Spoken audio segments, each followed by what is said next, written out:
Argentina ടീമിന്റെ ഒട്ടുമിക്ക ടീമുകളും ഒട്ടുമിക്ക ഓപ്പോണൻസും ഭയക്കുന്ന പേടിക്കുന്ന ഒരു ഭീകര സ്ട്രാറ്റജി ഉണ്ട്. തേർഡ് ലൈൻ്റെയോ ഫോർത്ത് ലൈൻ്റെയോ ഇടയിലോ അഥവാ തേർഡ് വാളിൻ്റെയോ ഫോർത്ത് വാളിൻ്റെയോ ഇടയിലായിട്ടോ പെനാൾട്ടി ബോക്സിന്റെ ഇടയിലായിട്ടോ ടീമിന് ബോൾ കിട്ടിക്കഴിഞ്ഞാൽ അവരെ ഭയക്കണം, ഒരുപാട് പേടിക്കണം. ഭയങ്കര ഡേഞ്ചറാണ്.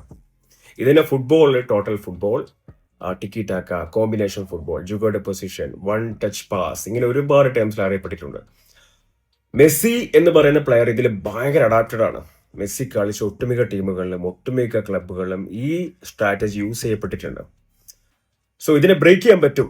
അത്രയും ബ്രില്യൻ്റ് ആയിട്ടുള്ള ഡിഫൻസ് ഉണ്ടെങ്കിലേ ബ്രേക്ക് ചെയ്യാൻ പറ്റുള്ളൂ. ഒരു കാലത്ത് അങ്ങനെ ഡിഫൻസ് ഉണ്ടായിരുന്നു. ആർക്കും ബ്രേക്ക് ചെയ്യാൻ പറ്റത്തൊരു വാൾ. Prime time bro.